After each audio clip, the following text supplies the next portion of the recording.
This is the 2018 Honda Civic Type R, and it is not just a hatchback. It is not just a hopped-up Civic. This is a masterclass in front-wheel drive. So the Honda Civic Type R has been here in North America for a year now, and it's still making quite a big stink. I've never seen so many people with opinions on a car. In fact, when I asked you all on Instagram if the looks of the Type R have grown on you, only 55% of you said yes. That's barely a win. For the record, the front end I can get on board with, but when I look at the rear end, I still see this. And the exhaust noise is kind of a bummer too. Anyway, as usual, after you drive one of these, literally nothing else matters. Flick it over into plus R mode, the dampers firm up, the steering weights up, the engine becomes incredibly responsive, and the Type R will genuinely surprise you. A 2-liter turbo motor with VTEC pumps out 306 horsepower and 295 pound-feet of torque, which is pretty much all you would ever need in a hatchback. And after spending a week in this car, I was reminded of why the Type R will never, ever need to be anything more than front-wheel drive. Yes, it's just a Honda Civic, as many of you like to tell me, but let me explain. First of all, everything is really, really red. I've got red seat belts. I have red R badges everywhere. When I'm in race mode, everything on the dials lights up in red. I've got red trim on my steering wheel. My Honda badges are red, and there's red accents all around the car. Oh, and the seats are red. You get the idea. The point is that Honda has done everything they can to make sure that you know you are not in a regular Civic. You are not in an SI. You are in the Type R. And that actually matters. Please do not think that this is just a regular Civic with a better engine. It is not that. It is so not that. This car defies the laws of physics, and I don't say that lightly. I really don't. This car does not turn in to a corner like a Focus RS. It does not turn into the corner like a Mustang. It doesn't turn in like a Camaro. It turns in like a supercar. The way that this car turns into a corner fast is unbelievably good. It's phenomenal. It's by far and away the best part of this car. And only people that have driven these cars on the track can truly understand what I'm talking about. You may roll your eyes and go, oh, I don't care, it's only front-wheel drive. No, you don't understand. You truly do not understand until you have driven a Honda Civic Type R fast. As many of you know, I did a track test last year, which put this against a Subaru WRX STI. And it completely roasted the STI in almost every respect. And so many comments that I got were all, oh, I don't care, I still rather have the all-wheel drive, or I don't care, it's no fun because it's not rear-wheel drive. No, you don't understand. Front-wheel drive cars can still be massively fun and incredibly impressive. Here's the thing that a lot of people don't understand about front-wheel drive, is that it's not that the power goes to the front wheels that matters. It's the way that the car is set up. Here's the thing. Any well set up front-wheel drive car will rotate into a corner, will oversteer on entry, or will drift, like you like to talk about, better than many rear-wheel drive cars. I've been in front-wheel drive cars where you simply turn into the corner and the car will spin. They're so aggressive to oversteer. Okay, this car is very much like that. When you snap it into a corner, the rear trails it behind. You get this amazing rotation on quarter entry that you honestly do not get in many rear-wheel drive cars and a lot of all-wheel drive cars. So that is why I liked this car last year on the track more than the WRX STI, because the STI would understeer very badly. Everyone was like, oh, you have to flick it in. Oh, you're doing it wrong. Oh, you're not driving it properly. That wasn't my point. My point was that the Type R will easily, naturally oversteer on corner entry. And the advantage to that, from a track perspective, is that the car will rotate towards the apex, which means that as you turn, it continues to head towards the apex and it does not wash out wide. That allows you to carry more speed into a corner, therefore better overall lap time. And it's more fun, by the way. Now the Type R specifically is special because everything about it has been hardened. Okay, so the car does feel very light the way that it dances through the corner and on a back road like this. But all the controls feel like they have more weight added to them. The steering in the Type R is absolutely fantastic, and it does not feel like the steering in the regular Civic or even the SI. The SI is like a 5 out of 10, and this is a 10 out of 10 when it comes to steering, feel, weight, engagement, and accuracy. This steering rack is so fast, it just darts into the corner, and there's a lot of weight to the steering. When I'm in race mode, everything is just really strong feeling in the front end. And a lot of that is down to the setup of the suspension in the front. It's very sophisticated. We have a limited slip differential up front, which means there's almost no torque steer as long as it's dry and you're in mostly a straight line. And we have very sophisticated suspension geometry, which means that as you apply power in a corner, it just puts the power to the ground. It doesn't argue with you. It doesn't try and spin an inside wheel or an outside wheel or whatever wheel it wants to spin. It just puts the power down and it whips you through a corner. You can plant your foot, turn the wheel, and this thing will just pull. I know I said that exact same thing about the Civic Si HFP, and it does that too, but this does it just more and better.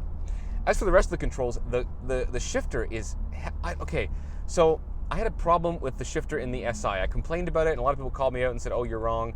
I stand by what I said. But for some reason, the shifter in the Type R, and honestly, it's probably the same shift linkage. I don't know. It feels more solid to me.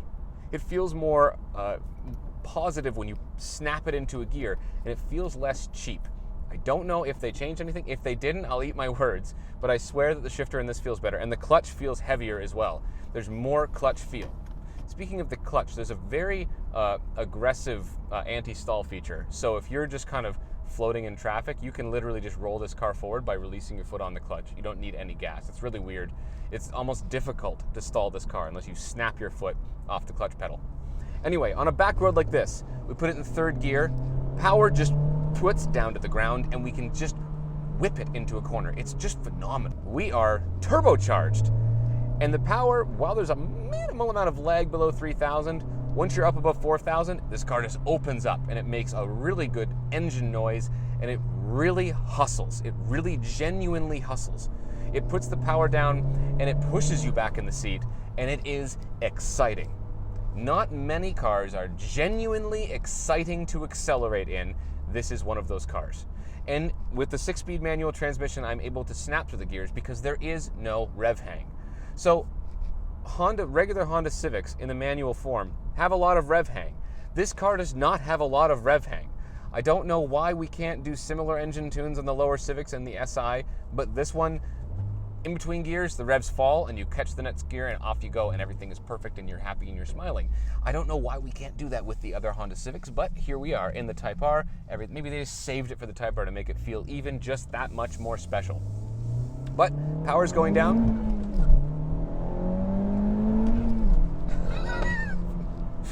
This is just a ridiculously fun car, and there's no fault with it once you get in it and drive it. You're like, oh, I'm a rear-wheel drive person. I'm an all-wheel drive person. Just shh, and go drive a Type R. Honestly. Okay? Before you even write anything in the comments, oh, all-wheel drive is better, I'll take my Subi. I'm a Subaru fan, I really am. But you gotta drive one of these things. It's still just as fun as it was the first day that I drove it.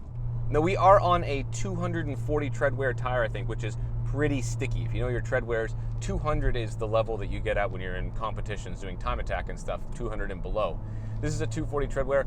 It is a sticky tire. It is not the best tire, in my opinion. I would have picked something different. However, it is quite a grippy tire, and it really does add to the turn-in on this car. If you put Cup 2s on this car, or something even more aggressive even, I can't even imagine how fun this car would be at the track. It just darts around, the steering is so good, and it changes directions just like a housefly. It's so fun. Oh my God. Can you tell that I'm excited? I'm excited because the Type R is just a really, really good car. That doesn't mean that it's not still a Civic though, and there are parts about it that I absolutely hate. And I'm allowed to say that because I just told you that the Type R is basically the best hatchback on sale today. Now, let's go back to why the infotainment is it's all touchscreen. We've got a volume button tap slider and a volume tap button here. There's no volume knob anywhere. which means that I got in a situation today where I was, for some reason, in my iPod playlist on my iPhone, Party Rock by LMFAO was on there. I don't know why, I don't know how, it started playing. It started playing as I was rolling up to a red light, and everybody's windows were down, and my windows were down, and my music was very loud. So, here's what I did. I panicked, and instead of just changing the song or turning off the radio, instinctually, I went to turn the volume down. But the only way to turn the volume down is to use this little volume slider on the screen. So I started tapping it, but I was frantic and it was bumpy, so I kept missing it. I actually turned the volume up as I was rolling up. So then I was like, oh yeah, I got another volume button. It's on my steering wheel. So I started clicking. I was going click, click, click, click, click, click, click, click, click. And I didn't have the volume down at all. So what I ended up doing, instead of just going like this, flick volume down, I ended up with crushing embarrassment at a red light because I was in a ostentatious bright white Honda Civic Type R blaring Party Rock.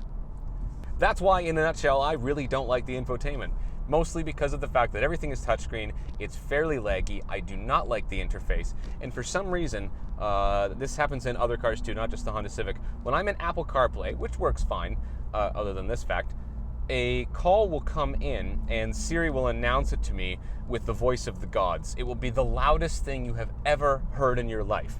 Because previously you were on a call and you couldn't hear it, so you turned the volume up so you could hear the person talking, but then you didn't turn it down, and the volume is the same for the call volume as it is for the Siri voice volume. So when Siri tries to tell you there's a call coming in or asks you who you would like to call when you click the phone button, you are deafened and your passengers just start crying immediately.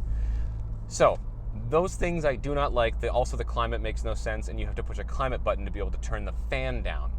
Also not cool. The gauges in the center here are fantastic, and in R mode we get an R+, and the bright lights come up on the top that tell me when to shift. I like the digital dash. I love the look of this. I love the look of the steering wheel. I think it's fantastic. The bright white speed and the tack in the top look great, and I've also got all my screens to tell me some track data and some temperatures and boost and how hard I'm pushing the brake pedal. Speaking of the brakes are really good in this car. Really, really good. It actually has one of the firmest pedals I have ever felt in any car anywhere, including some race cars. You just lay into it and the car just dives from speed to nothing in no time. It's super fun. However, that makes it hard to downshift because I like to heel toe even on the road. The pedals are fairly far spaced, and you end up kind of having to really lay on the pedal to be able to get to a spot where you can comfortably heel toe. So you can't heel toe comfortably on the road at low speeds. You can at the track, it's fine there. But this comes with an auto rev match feature, which I hate, which I don't think should exist, to be perfectly honest. I've talked about this before, and people disagree with me. I do not think the auto rev match feature should be a thing that exists in not just this car, it's in lots of cars, so it's not the Honda's fault. But I don't think that it should exist because you need to learn how to heel toe properly if you're going to do proper track driving, because you're going to get in a car that does not have auto rev match, and you will have absolutely no idea how to downshift without chirping your rear tires and sending you into a slide as you brake into a corner. That said, you can turn off the auto rev match, but it is not easy to do. You have to go in through a couple menus and select auto rev match driver assist off. Thankfully that stays off after you select it. But the Veloster N, which is coming out soon, has a button on the steering wheel for rev match on and off. I like that better. Now these seats are very comfortable and they come on the Type R.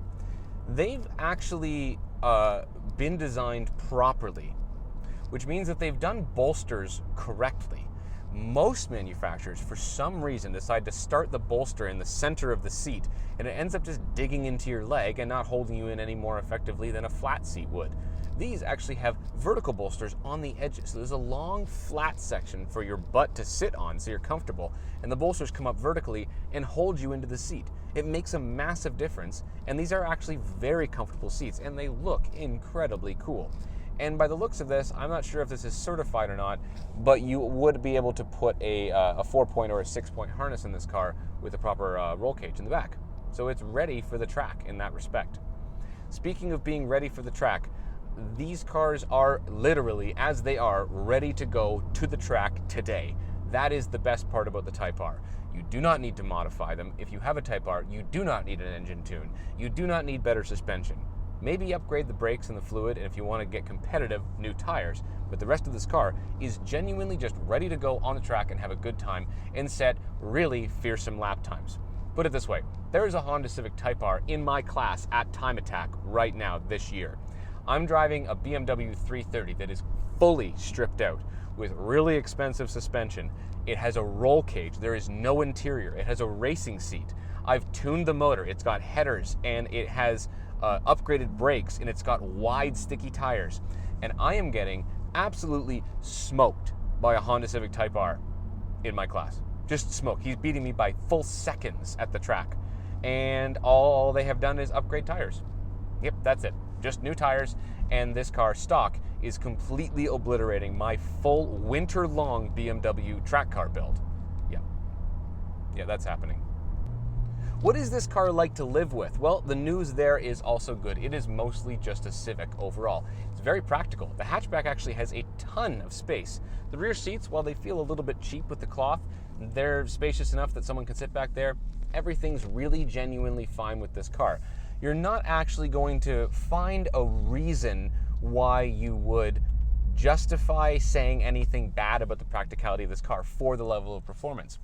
Don't forget that you can get a fully loaded Honda CR-V that costs more than this hatchback. And I would have this any day of the week. I honestly would.